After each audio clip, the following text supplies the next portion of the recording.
Good morning, everybody. My name is Melissa. We're going to start singing some songs. We'd love it if you would stand up and sing with us, please.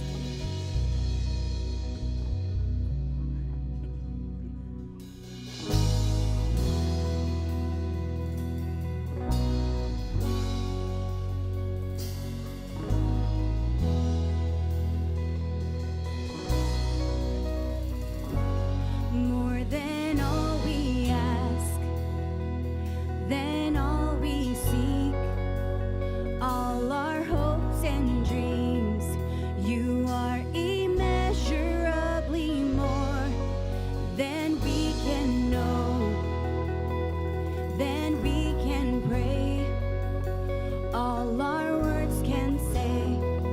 You are immeasurably more. There's nothing greater than your love. You're more than we can imagine. There's nothing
You're more than we can imagine.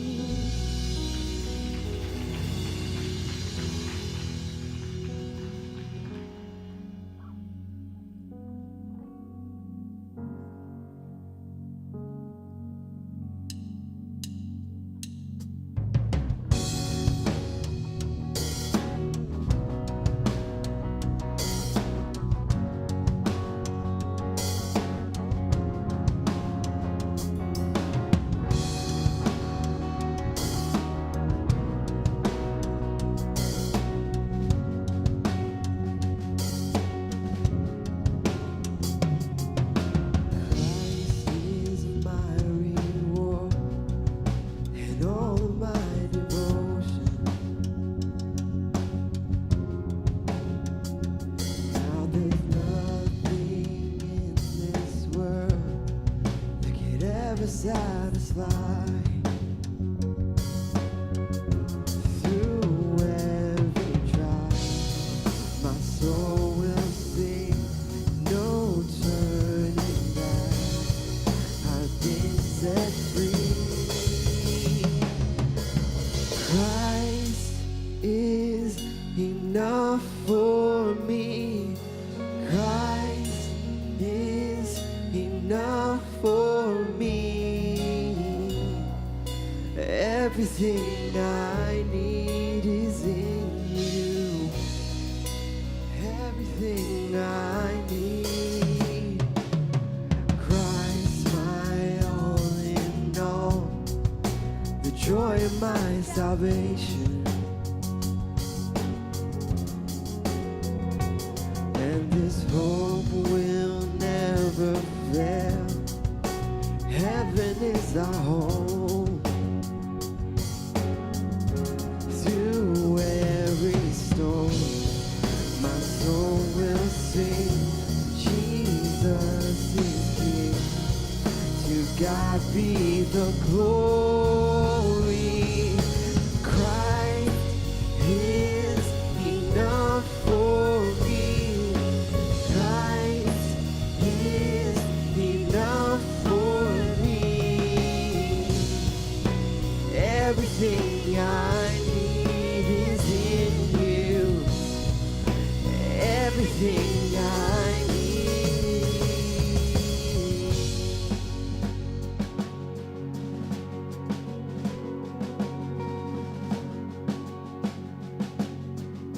Gonna get you all to sing this with me.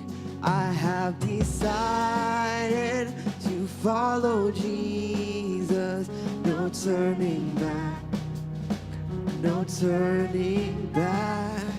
I have decided to follow Jesus. No turning back. No turning back. The cross before me, the world behind me. No turning back. No turning back. The cross before me, the world behind me. No turning back, no turning back. Oh, Christ is enough for me. Christ is enough for me. Everything I need is in you. Everything I need. Christ is enough for me. Christ is enough for me. Everything I need is in you. Everything I need. I have decided to follow Jesus. No turning back. No turning back. I have decided to follow Jesus. No turning back. No turning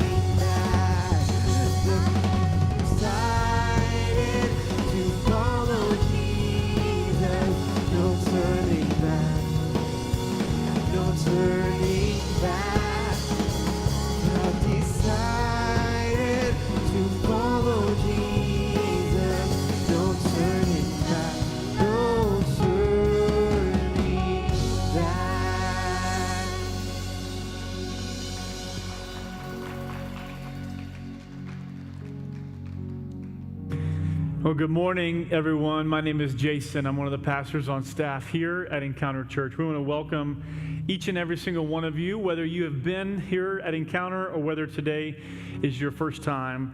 Maybe some of you are joining us online for the first time. I want to extend a very special welcome to you as well. So if you're here for the first time, we'd love to get to know you in some way. You can let us know that you're here in one of two ways. First, by filling out the connection card on the app. So download the Encounter Church app on your smartphone.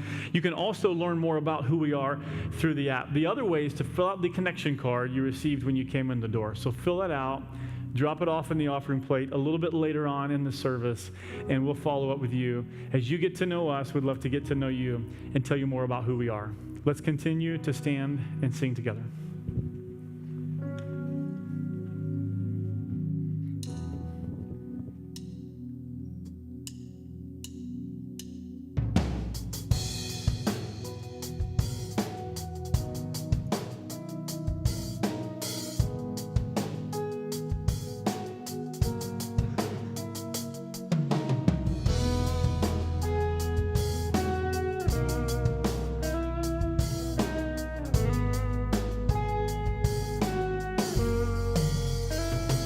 Before I call, before I ever cry, you answer me from where the thunder hide.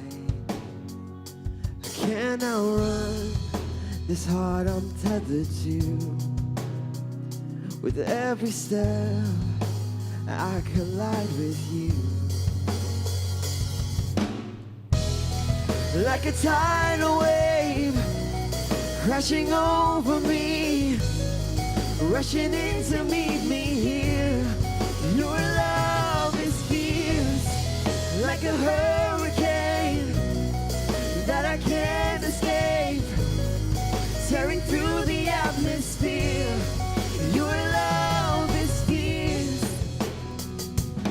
Cannot bear the only thing I found is through it all. You never let me down. You don't hold back, relentless in pursuit. With every step, I come face to face with you. Like a tidal wave, crashing over me, rushing in to meet me here. Your love is fierce, like a hurricane that I can't escape, tearing through the atmosphere. Your love is fierce. You chase me down, you seek me out. How could I be lost when you have called me found? You chase me down, you seek me out. How could I be lost when you have called me found? You chase me down, you seek me out. How could I be lost when you have called me found?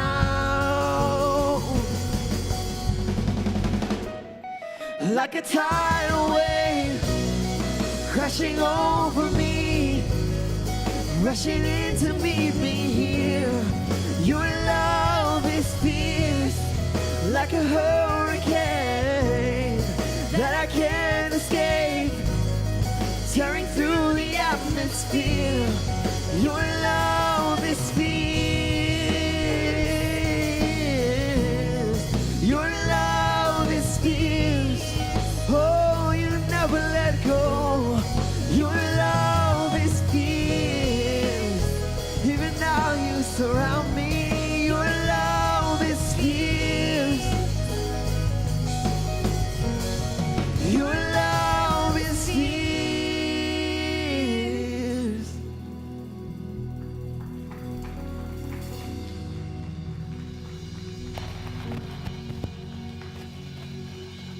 Throughout this month, we're kind of introducing you to some new songs that just kind of upbeat. Some of them, hopefully, you like a lot, but they kind of resonate.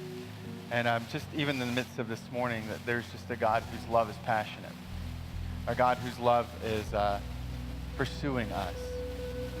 And when you let that sink in, sweet, I can do this like 2 ways, all right? It's like 3-dimensional sounds. If you close your eyes, it's like I'm on both sides of you right now. Isn't that incredible? It's technology. But just the heart of a God who pursues. And when you really let that sink in, there's a humility that fosters. That the God of the universe, the one who spoke the sun and the moon and the stars, the one who spoke the giraffe, right? The aardvark, the falling star, the sunset, the God who spoke that into being, looks at us and says, I love you. I pursue you. I want you to know me and I know you. And to demonstrate it, not with just words that are lofty and profound, but with action demonstrated on a cross. And it's good to be reminded of that, because I think we can kind of forget of the power, even if you don't believe it, just the fact that there is this powerful kind of opportunity in front of you to hear that there's a God who loves you. It's just deeply humbling. And especially even in wake of what happened just as most of us were sleeping last night, of just the brutality of the world we live in, and that someone would want to go and just wipe out people. That those are those reminders that there's darkness and there's brokenness in the heart and humanity that we live in, and to know that there's a God who sits above all of that. There's a God whose light is brighter than the darkness, whose love is greater than the hate, and whose power of resurrection looks at even the darkest moments and can call out life and beauty from it. That's the God that we sing and celebrate. And that's why the writer of that song could say, how do we capture that love? It's like a tidal wave. It's powerful and it washes over me. And it's bigger and greater than any love I've ever experienced. And so we want to take a moment just to pray, first of all, for what happened last night. Because we believe that breaks God's heart when violence and brutality is just like He created humanity. That He died on the cross so that we might have life, and death is an affront to that. So we want to pray for the families and the victims, but we also just want to pray recognizing that some of us have brought in our own struggles. That there are some places and spaces in our life and relationships or maybe opportunities or maybe uncertainty where we really need that power of a resurrection to make a difference. That we feel like we're staring at death right now, and we need a God who can speak life into it. So I want to pray over that, and then we're going to continue in a series that we started last week and just look at what God has to say to us this morning as a people. Let's pray. Jesus, first of all, we just acknowledge that you are hope, that you are life, and that you bring beauty out of ashes. And so we recognize that in the midst of tragedy, in the midst of just evil, that you're greater, that there is no hate that overpowers your love, and there is no darkness that can snuff out your light. And so we pray for the families, for the victims. God, we pray for our nation. We pray that in the midst of tragedies that our hearts would be soft, and that we, specifically as a church, would live out a message of love and hope. That even when we disagree with people, we do it in a way that brings life, that doesn't try to destroy. Because that you modeled it and you demonstrated it, and we're grateful that you're a God who is powerful enough to be both in Orlando and Boston and Dedham. That you're a God who's powerful enough to be present in Africa and Asia, and to hear our words, and to be powerful enough to respond to them. And that some of us have brought in struggles and challenges, things that we're not sure in our own personal lives are going to work out. Whether it's fears with our kids or with our spouse or with our job or finances. And I pray that you would speak over us words like a tidal wave, that your peace would rush over us, that we would experience a reminder and a refreshing glimpse of your love and of your grace.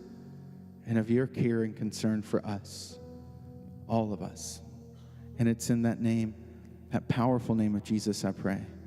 Amen. You can have a seat.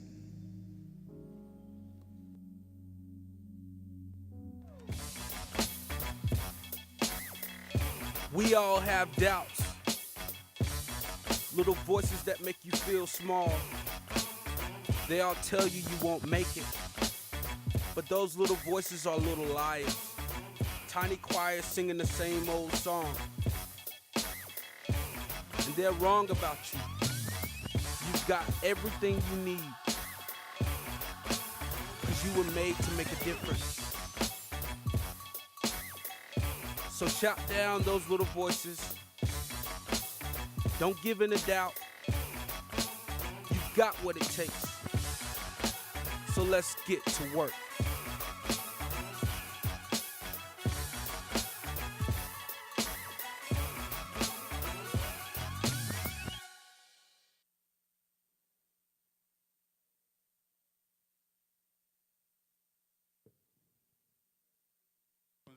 Random moments. If you ever appear on Jeopardy and you want to know why this stuff happens, we live in a very hot frequency place, and so a lot of times police cars can drive by and radio and can actually cause that. So when you hear static, you can even pray, because it's probably some first responder dealing with something, and so maybe by the end it'll be nice. So this morning we're going to continue a series that we started last week called You've Got This.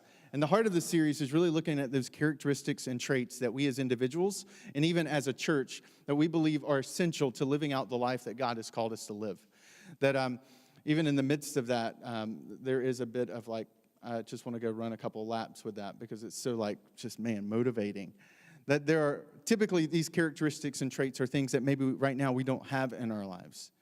Last week we looked at grit, and how grit is something that isn't just to be admired from a distance, but it's actually we're called by God to foster it in our lives. And if you missed that series, I would encourage you to check it out. Last week we fixed an issue with our podcast, so like all our video and audio now is syncing with our app, and so you can go back and listen to any message or watch any service through our app. And it really was just this how to foster more grit in our lives. And today we're going to kind of pivot and unpack another characteristic or trait that I think is pretty essential for life, that most of us, quite honestly, it's one of those things in the distant that we're not really sure how to foster. I want to start by just a couple weeks ago, I was in the city and had a meeting in Cambridge, and I was running short on time and wasn't sure if I was going to be able to make it with the T. And so I called an Uber, and my Uber driver comes pulling up, and I open the door, and this guy's got a system. You know what I'm talking about? Like one of those like large speakers. Like it's not just to like listen to music, but your kidneys need to vibrate alongside of the music, like that kind of system. And so I sit down in the back seat, and it's like Eminem, and it's like, you've only got one. You know, I'm like, wow, okay, this is. He's like, hey, man. I'm like, hey. And he's like, hey, do you have an iPhone? I said, yeah, I have an iPhone. He's like, would you like to charge it? I'm like, sweet, man. This guy's like thinking through all the details, you know. And so I hand him my iPhone, and he goes to plug it in, and we go from Eminem. And he kind of turns around. They say Is that yours? George Washington's yielding That's like- his power and stepping away. Yeah, that's mine. Is that true? And then he looks back. I wasn't aware that was Were you something just a person walking around could town do. listening to this? I'm perplexed. Yeah. Are they going to keep on replacing It's awesome. whoever's in It's a Hamilton charge? soundtrack. So, who's So next? you walked around town Else listening in their to country this. who looms quite as It's like, yeah, this large. song, it's about King George finding out George Washington is stepping down from the presidency. I know him. Oh, okay. All right, let's go on. So he starts kind of driving. And this is like really awkward interchange where this like private music that I thought no one knew. I was walking around Boston Commons jamming out to the Hamilton soundtrack. Is all of a sudden on display, not just to me and this man who's now really concerned about me being in his car, but now to everyone within like a block of Boylston Street because he has a system. And they're like, dude just pulled up with Eminem, and now he's rocking Jonathan Groff from Hamilton soundtrack. Okay, and Alexander Hamilton, who Hamilton is based out on, it's this hit Broadway production right now. And yes, I do listen to soundtracks from Broadway plays sometimes. I love music. I'm really eclectic. You're probably figuring that out anyways. And so we're having this interchange. But what I love about that specific song that was really awkward is this idea that King George, right, throughout the play serves as this comic relief. That most of the play is predominantly hip-hop and R&B, and it's kind of driven on the storyline of what's happening from Alexander Hamilton's kind of arrival in America, arrival, and until his subsequent death and the duel with Aaron Burr, right? And but this King George figure kind of steps in, and he uses that kind of upbeat, very different style musically from the rest of the play, and he makes this line about, and I don't know if you've probably heard it when I was just kind of talking, but that King George is like, wait, George Washington stepping down? Like, that can't be. Who does that? You see, that moment that's actually captured in a famous painting that you can see in the Smithsonian called the Lansdowne Portrait, that painting, King George could not believe that George Washington had turned down essentially another monarchy. You see, when George Washington took over the Continental Army, there was a lot of calls, especially in lieu of the victory and Britain's kind of surrender, to become the next king, to become the king of the American colonies. And he turns down this call to be king, and he instead steps into this thing called the presidency, which at the time was a fairly revolutionary idea, right? What was insane that we can't appreciate today unless you go back to the history, and that's why this painting captures it, is this painting is commemorating the day and the moment that he turned down the re-election for the third time, where he said, no, as the president, I'm setting a precedent, and I'm only going to serve for 8 years. I'm actually going to retire and go back to Mount Vernon and continue to farm. And that simple decision by our first president set the precedent that every single president has followed with 2 full terms. And I recognize for the historians in the room, there is that one guy who did 10 years, but that was amended so that can happen. But still, what George Washington did set a precedent for our nation. And it was this incredible moment that I think probably stands out in our nation's history of one of the greatest moments of humility in our greatest moments of history. To turn down that much power and to go back to farming. Like, humility is one of those interesting words that we respect it when we see it in others, but we're not really sure how to build it in ourselves. We'd all say we want to be humble, right? But we know instantly the moment that we have to tell people that we're humble, we're failing at it, right? If you're ever in the room and someone says, oh, I'm really humble, you're like, no, you're not. You're actually not at all. Or if I'm the most humblest person you've ever met. No, you're not. Right? That humility is this odd thing. We know it's a good thing. We know, in fact, it's a God thing because Jesus embodies humility, but how do we actually foster it in our own lives? And humility is this characteristic and this trait that I want us to spend the next 20, 25 minutes unpacking. Because humility doesn't have to be something we admire from a distance. It can be something that we act on regularly. That humility can be something that we foster in our lives. In fact, the person that I want us to push into is someone who was a king. That I want us to learn from a guy who writes a letter, who happens to be at the time one of the most powerful kings in the entire world. And it's one of those letters that maybe you've never read before, but its uniqueness is that this stands out as probably one of the most interesting chapters in all of the Bible. And so now you will have that little moment of next time someone's talking about a Bible, you can be like, hey, did you know about this chapter? And now you can sound really smart, right? Because that's what we're talking about, how to be humble. And so in Daniel, the book of Daniel, you have the storyline of a group of Jewish kids who are essentially exiled out of their nation. King Nebuchadnezzar, who's ruling the Babylonian Empire at the time. This is around 586 BC. Okay, so this King Nebuchadnezzar comes in, he conquers them, he takes the sharpest, the brightest back to Babylon with him, and this is something I talked about a few weeks ago, and he essentially trains them to become Babylonians. They're not allowed to speak their language. In fact, if you dug into the history, you'd find that during this time period that the Hebrews actually changed their alphabet because they literally forget it while in exile. They adopt what is commonly called the Aramaic script, which is what you think Hebrew is. But at the time, Hebrew had a completely different alphabet. They had forgotten it. They weren't allowed to write it because the Babylonians were trying to stamp out the Jewishness about them. And so here they are in a foreign land, and the book of Daniel is kind of chronicling this storyline. But chapter 4 is the one I want to look at today. And chapter 4 is unique because all the other chapters bear the imprint of Daniel and his kind of biographical take or his kind of like observations of what's happening or the recordings of his visions. But chapter 4 stands out in that chapter 4 is a journal entry from King Nebuchadnezzar himself that's inserted in the book of Daniel, and that's been forever kind of enshrined as part of the Old Testament and the New Testament. It's literally this pagan king who did not believe in the Jewish God as the one true God, writes this journal entry about an experience he has where he learns to be humble. And it's in this letter that while it's 37 verses, we're not going to hit it all. I encourage you to go back and read it at some point. It's incredibly fascinating. And so if you have the Encounter Church app, I encourage you to go ahead and open it. Because what you find in chapter 4 is the beginning.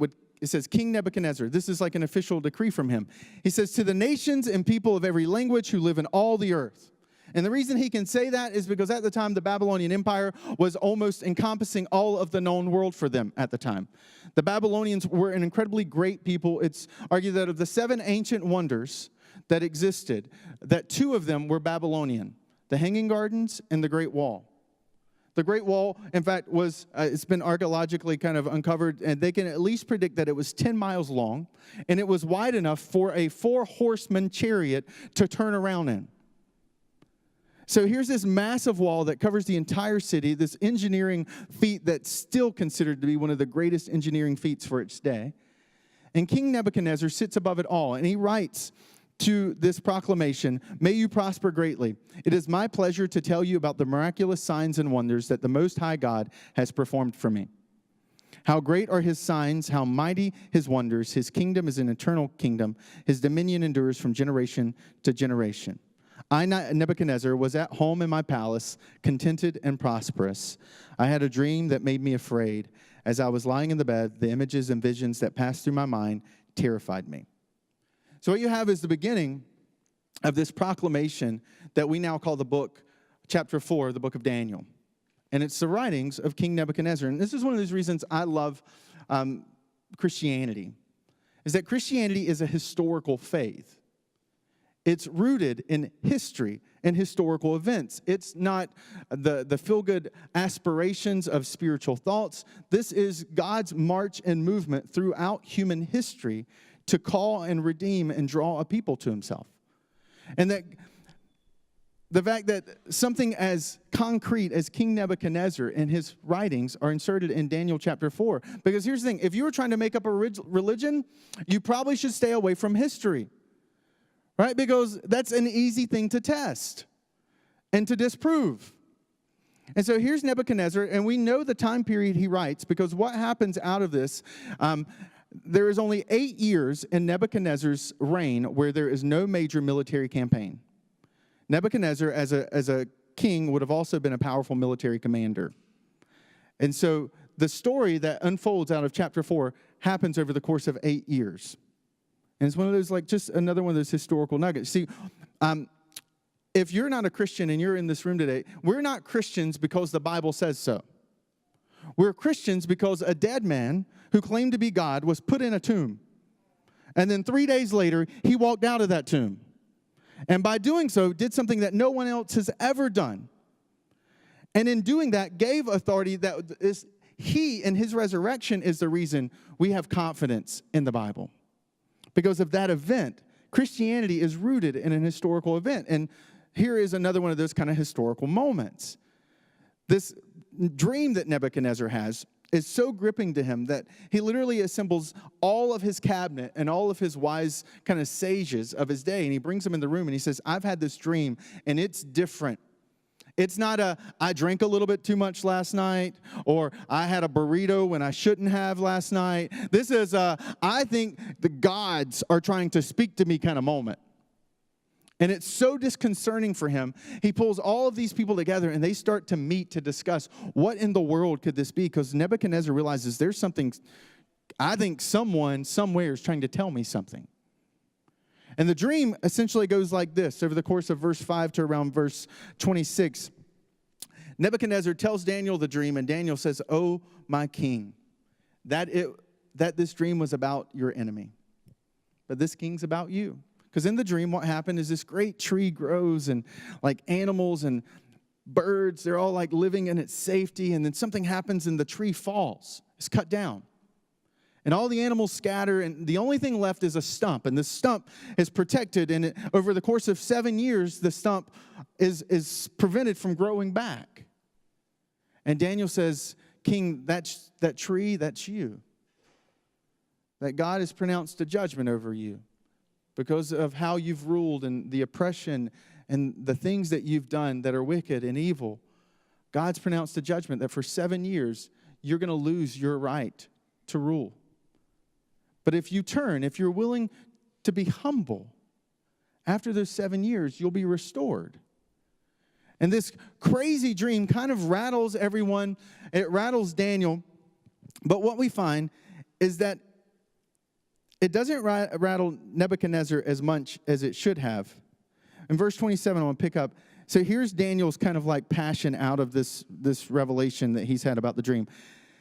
"Therefore, your majesty, be pleased to accept my advice. Renounce your sins by doing what is right, and your wickedness by being kind to the oppressed. It may be then that your prosperity will continue." All of this happened to King Nebuchadnezzar 12 months later. As the king was walking on the roof of the royal palace of Babylon, he said, "Is not this the great Babylon I have built as a royal residence by my mighty power and for the glory of my majesty?" So this hits King Nebuchadnezzar, and it doesn't stick. Daniel even warns him, like, "King, let me go ahead and punctuate what the dream said to you. There's still hope. Get rid of the pride." The superiority where Nebuchadnezzar treated people like second-class citizens because he was the king. He was the Babylonian king. They were his servants and his slaves.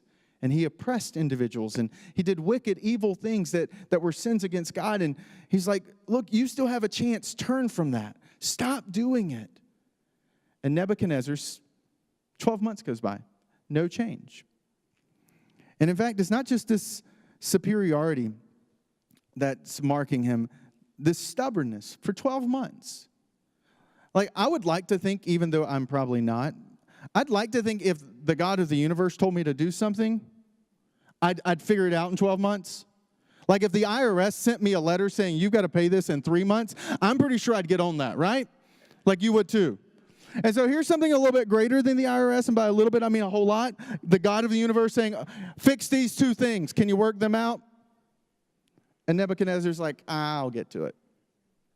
He's stubborn. He's your 4-year-old or your 13-year-old who's digging their heels in the ground saying, "Nope, not going to do it." And the harder you press, the harder they push in. And it's this stubbornness. You see, what Nebuchadnezzar is demonstrating for us, and this first challenge for us fostering humility, is pride. Nebuchadnezzar has a ton of it. He's stubborn. He's got a superiority complex. He thinks he's better than everyone else. He doesn't think he has to answer to anyone. Sins, things I've done wrong, I don't answer to you. I'm above it all. There's no accountability in his life. And in fact, I think it all comes to height when you see the last verse I read, where he's standing above the Babylonian kind of empire, and he's looking out from his palace. He's contented and prosperous, right? I mean, things are going really well. And he's looking at the Great Wall, and he's potentially looking at the Hanging Gardens, and he's looking at what some historians have written in ancient literature as one of the greatest cities in human history. That Babylon at the time was considered to be one of the greatest cities ever. And so he's looking over this great city, and you notice that he says, "It's not the one I have built. I've done it. I've made it. My great mighty power. I'm awesome," is what he's saying. Like, Like, if this guy could have taken a selfie, this would have been his Instagram feed. Always. Me in front of my palace. Me in front of my wall. Right? I mean, that would have been like hashtag I'm awesome. I mean, that would have been his life. He thinks he's great. And in the midst of this self-made moment, the height of his pride, tragedy strikes. Now, what's interesting is this time period that we're now in right now, of this portion of the year, if you're a sports fan, you love it, right? Because you've got NBA Finals, right? And they're pretty epic this year. You've got Stanley Cup playoffs. You've got College World Series, if you're a college baseball fan, right? My alma mater's in the Super Regionals, so I'm pretty excited about that. You've got Red Sox playing decently well. We're beating the Yankees, which is like my definition of success. And then kind of internationally, what you have is the Euro Cup. If you're a soccer fan, then you know that the Euro Cup starts this week. And so one of the interviews in preparation for the Euro Cup coming in, Sweden has one of kind of those superstars in European soccer, and it's a guy named Zlatan. And I was trying to teach my daughter to say this, and I'm going to butcher it, but we almost had it. Nope, not even going to try. It's Zlatan. That's all we're going to do. I'll say it after at starting point if you swing by, because I'll be able to do it without the pressure. So Zlatan's being interviewed, and Zlatan's a phenomenal soccer player, okay? Like incredibly, extraordinarily gifted as a striker, kind of the guy who puts the ball in the net. And so he's being interviewed this week, and he's the guy who says things like this: the World Cup's not worth watching if I'm not playing in it. Like, he's one of those kind of guys. And so this week he was being interviewed, and they asked him, hey, what were you going to get? What are you getting your wife for her birthday this week? And he says, nothing. She already has me. And you're like, dude, it's not even okay to think it, but you can get by thinking it as long as you never act on it, right? And he's like, she's got me. And you're like, no, horrible. And then they're like, and in fact, actually, what he really says is nothing. She already has Zoltan. He uses his name in third person. Like, who does that? And he's like, she already has Zoltan. Like, that guy. And he's like, so how, he kind of pivots to these questions about him playing. He said, how do you feel like you're playing this year? How would you rate yourself on a score of 1 to 10? And he's like, 11. The guy's like, oh, I said 1 to 10. Okay. He said, and as a person, 20 out of 10. And you're just like watching it like, oh my goodness, that guy really believes everything he's saying. And it's really easy when you're watching that, or even when you read about Nebuchadnezzar, to see the pride, right? But see, here's the challenge. Here's why pride is the hindrance to developing humility, is because pride is like carbon monoxide. You typically don't know it's present when it's around you, right? You see it on everyone else. It's really easy to spot when Zoltan's like, nothing, she already has me. It's really hard to miss when you look at your wife and you refuse to admit you're wrong. And see, this is the thing that was pressing in to Nebuchadnezzar. He spent an entire year because he's like, I'm not prideful. I'm just awesome. And there's a difference. And he really believes it. I read a writer earlier this week, and I thought he captured it well. He's like, pride is like the petri dish in which all the other brokenness of humanity grows. That it's not that pride's just this one sin. It's the petri dish in which all the other sins come out of. And I was like, that's it. Like, pride really is at the root and the base of so many of the broken things in our lives and the brokenness that we cause in our lives. Pride is the reason we overparent, right? When our kid isn't making the grade we think they should, and they're like, you have our last name. Like, you're reflecting us. You need to do better. You need to work harder. Pride's the reason you've seen parents overcoach their kids on the field. And it's okay. That dude can't hit the ball to save his life. But my son better know how to hit a baseball, because he's got my name. He's representing me. Pride is the reason that when you're in that argument with your spouse, no matter how wrong you are, you can't say it. And you won't admit it. And instead of taking a step to do something about it, you double down on it. It's the reason that you stay committed to decisions that you know you should have changed your mind on a long time ago. Pride's what keeps you rooted in dark, stupid places. Pride's the reason that oftentimes it's in public when we get the most angriest, most angriest, we'll make that up, with our child because they're choosing to act out. And it has nothing to do with a discipline problem. It has everything to do with the fact they're embarrassing you. And we have a tendency, don't we, in those moments to over-discipline out of anger. Not because they need discipline, which they do. We're doing it because they're embarrassing us. And people are watching. And you can see it, right? You can see it hit the parent when they realize, oh my goodness, everyone at Wegmans realizes my child is crazy. And they think I'm crazy too. They're blaming it on me. And all of a sudden, we press into that. And it's pride. Pride is that petri dish in which all the other brokenness, pride is the reason terrorism happens. Because a group of people feel superior to another group of people, so superior, in fact, that they can take their lives and it's okay. I mean, pride is this nasty, insidious thing that creeps in, not just to everyone else's life, but in our lives too. And that's why it's really easy to see it in other people, but we miss it because at the end of the day, pride, what it's really good at is self-justifying. The reason you're not wrong is because she's wrong, or he's wrong, or your boss is an idiot. Right? It's really easy. Your parents just don't get it. All these self-justifying reasons, it's their problem, it's the circumstances, it's not your problem. You didn't do anything wrong. And pride is constantly saying, you're okay, you did it right. I mean, Nebuchadnezzar spends a whole year in denial of what God says to him. And the reason I'm pressing into pride, even in the midst of a conversation around humility, is that we can't see humility fostered in our life unless we come to realize that, first of all, its biggest barrier is pride and its presence in our life. And that if we're willing to become aware of the pride, then we're in the position to do what Nebuchadnezzar does next, which not just is recognizing the pride, but is in a simple glance. Right in verse 31, kind of picking up on the story. Even as the words were on his lips, right, you see this command. This God's like, you did it. And Nebuchadnezzar's ushered out, and it says, your royal authority has been taken away from you. You will be driven away from people and will live with the wild animals. You will eat grass like an ox. 7 times will pass for you until you acknowledge that the Most High is sovereign over all kingdoms of the earth and gives them to anyone he wishes. Immediately, what had been said about Nebuchadnezzar was fulfilled. He was driven away from people, and he ate grass like an ox. His body was drenched with the dew of heaven until his hair grew like the feathers of an eagle and his hairs like the claws of a bird. So Nebuchadnezzar steps into what is 7 years of just straight up craziness. He's not bathing.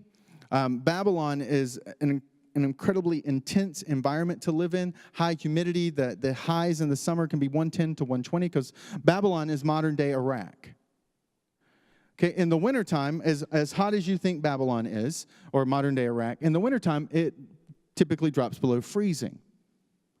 And so it's a harsh place to live, and Nebuchadnezzar's living in it. Actually, what he's demonstrating, where it says that he's eating grass like an ox, his hair starts to grow out and gets matted, his fingernails have grown out so long they look like claws. There's actually a rare mental disease that he's reflecting. It's called boanthropism.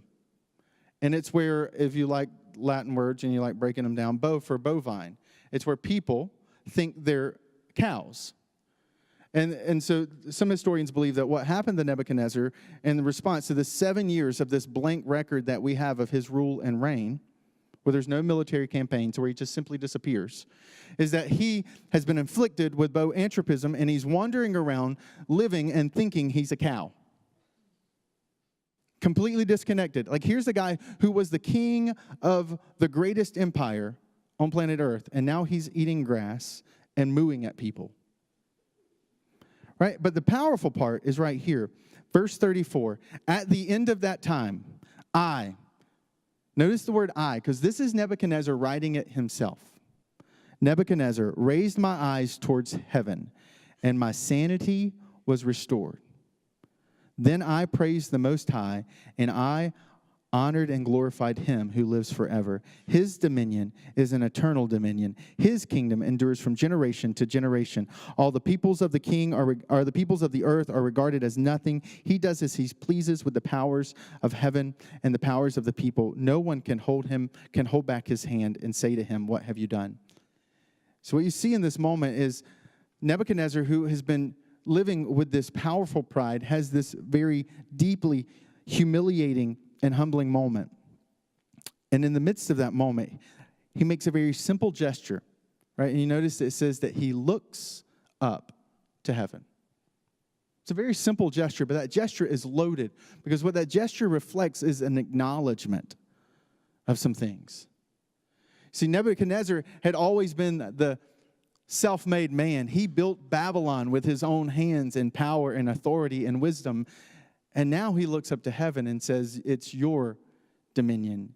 You put whoever you want in charge. It wasn't me, it was you."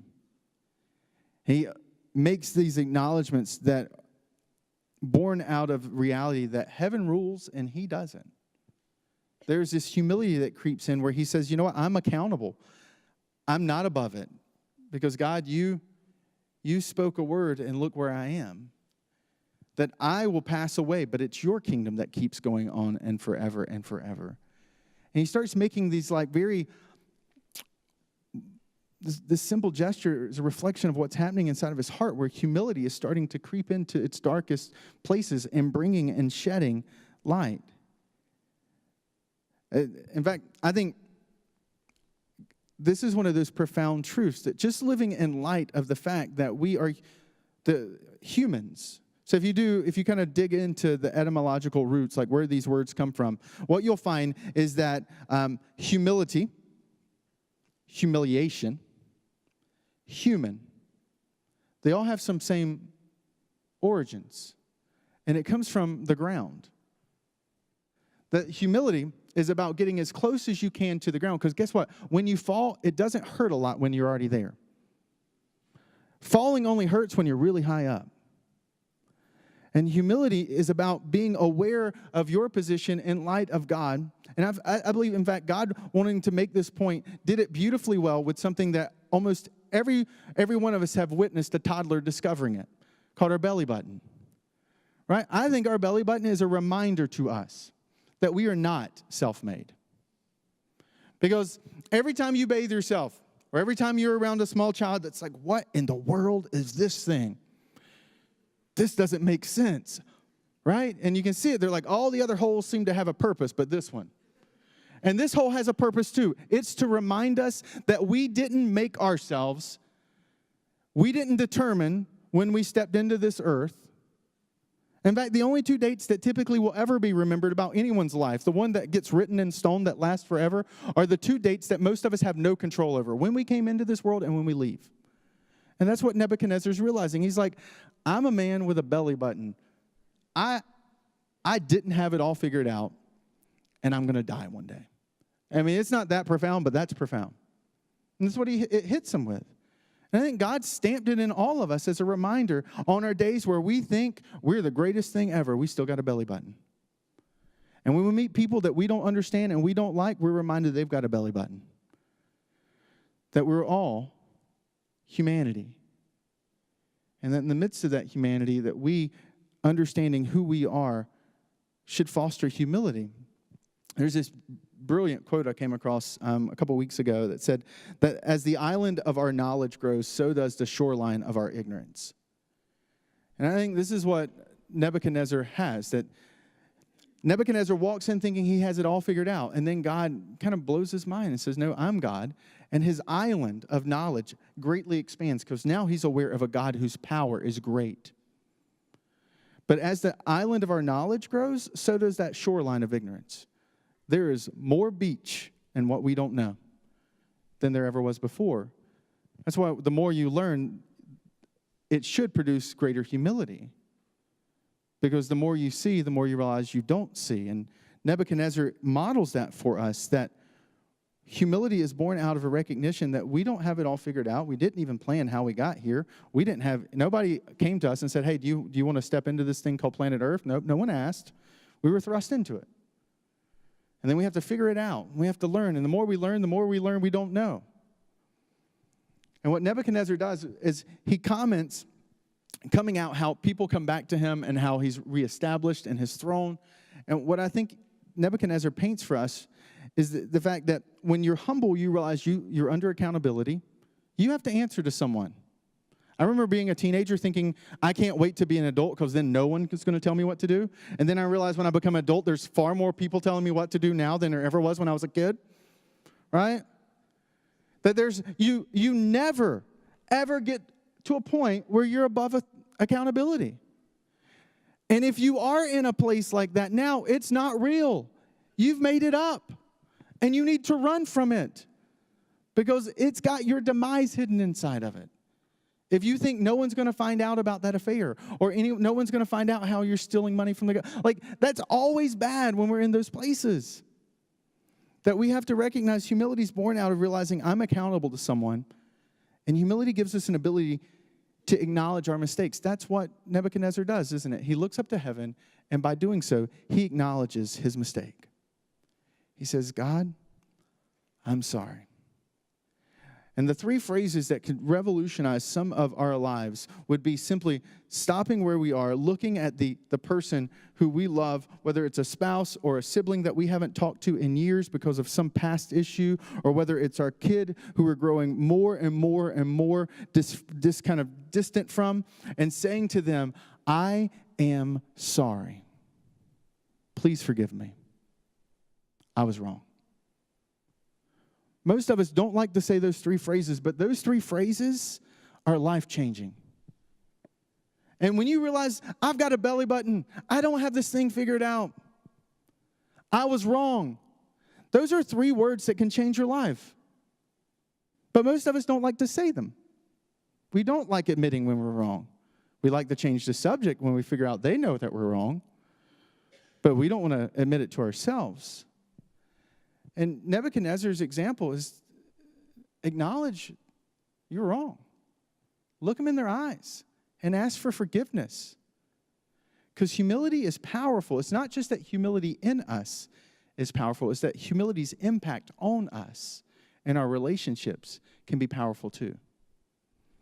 That if you notice how he ends the chapter in 36-37, at the same time my sanity was restored. My honor and splendor was returned to me for the glory of my kingdom. My advisors and the nobles, they sought me out, and I was restored to my throne and became even greater than before.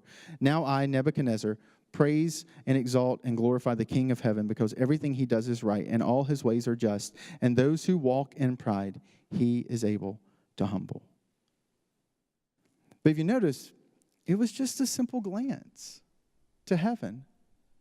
And what he found was that simple looking to heaven, he discovered that God was already there, ready to return the exchange and that glance back. That humility paves the way for healing. That some of us have seen and witnessed relationships destroyed by pride because neither one of them could admit they were wrong. And there's something beautiful about acknowledging the fact that both of you are broken and both of you are imperfect. And that you did not marry the perfect one, and they did not marry the perfect one. And if you thought that when the day you said yes, the next day you figured out you were wrong. Right? So let's stop acting like we're perfect and acknowledge the wrongs. Because humility's power is that it paves the way for healing.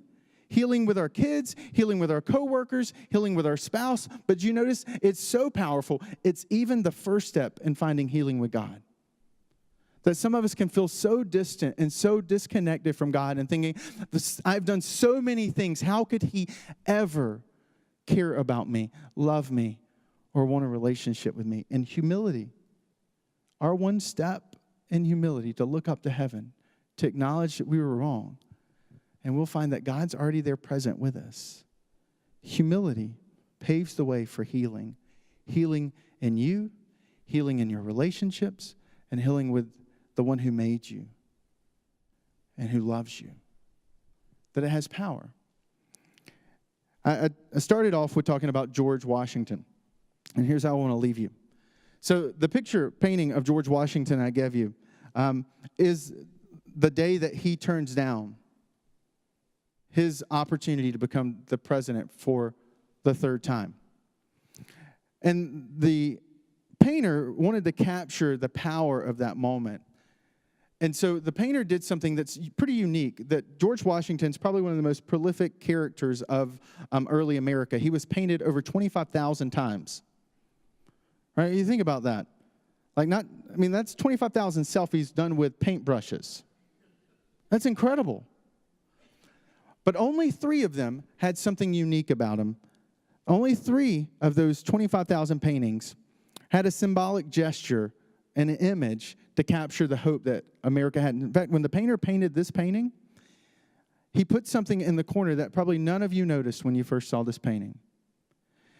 He wanted to capture the idea that the storm clouds of the revolution had parted, and that the storm had passed, and all that was in the wake was this rainbow where the storm is gone.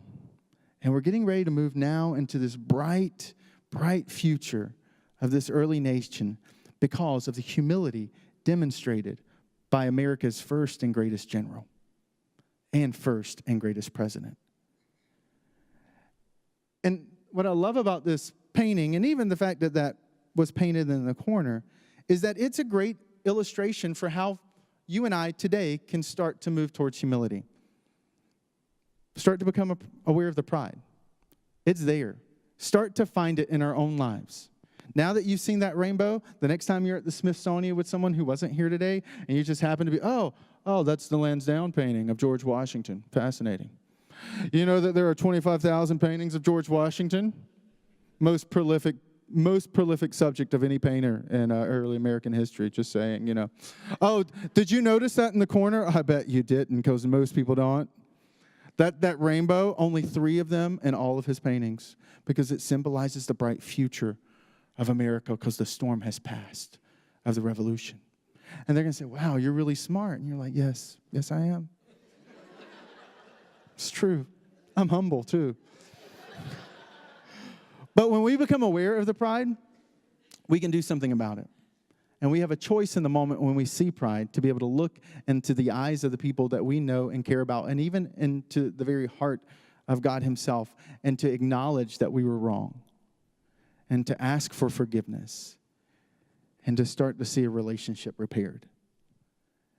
And so some of us, I know that where you find yourself right now in your relationship is far heavier and far scarier than you'd ever imagine. But I'm telling you that humility has the power to make a difference.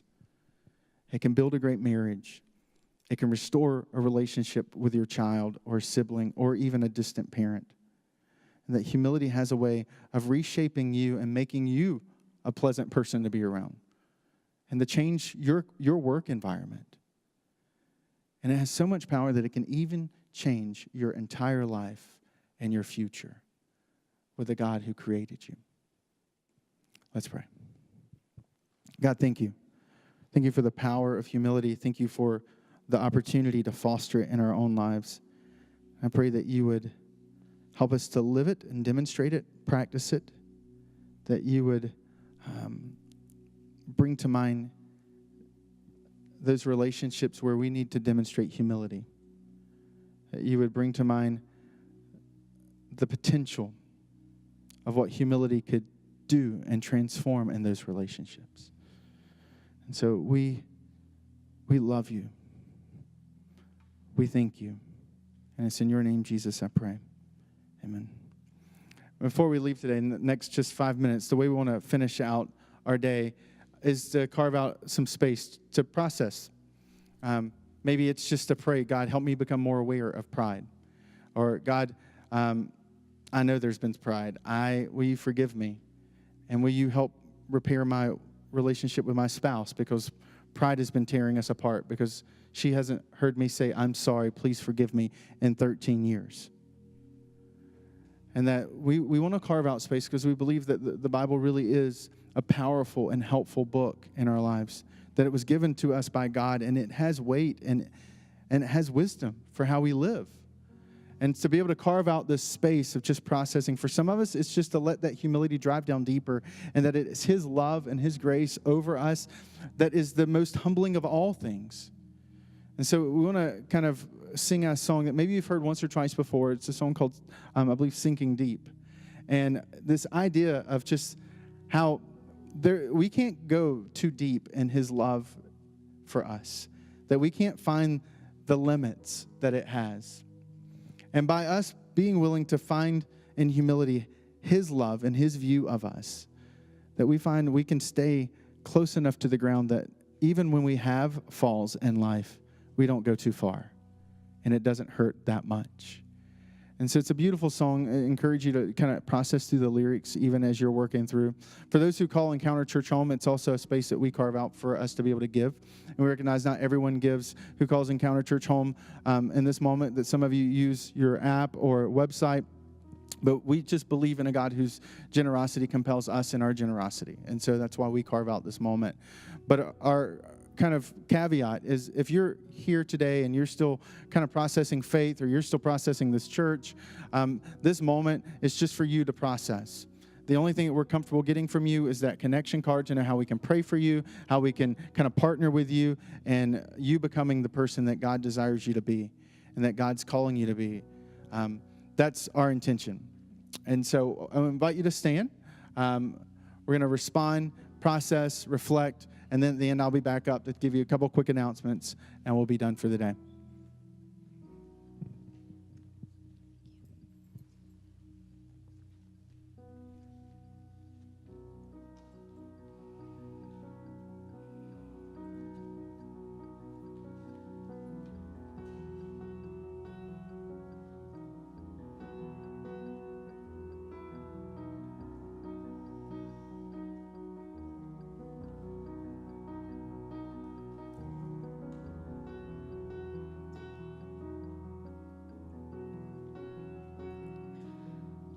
Standing here in your presence, in a grace so relentless, I am won by perfect love, wrapped within the arms of heaven, in a peace that lasts forever, sinking deep in mercy's sea.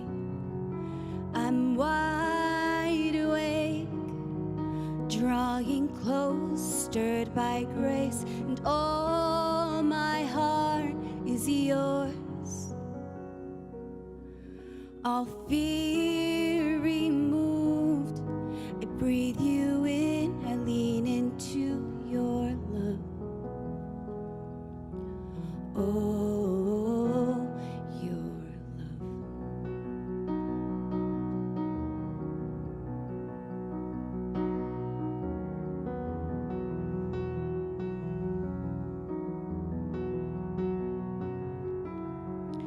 When I'm lost, you pursue me. Lift my head to see your glory, Lord of all. So beautiful. Here in you I find shelter, captivated by the splendor of your face. My secret place. I'm wide awake, drawing close, stirred by grace, and all my heart is yours. All fear removed, I breathe you in, I lean into your love. Oh, your love.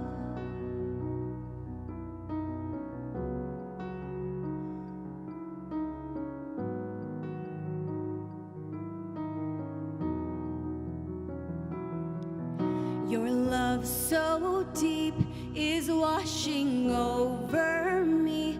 Your face is all I seek. You are my everything.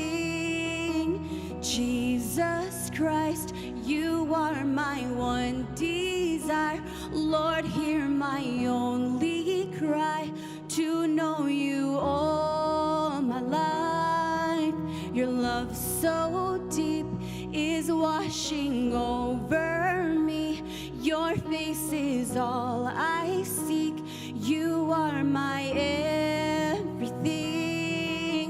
Jesus Christ, you are my one desire. Lord, hear my only cry, to know you all my life.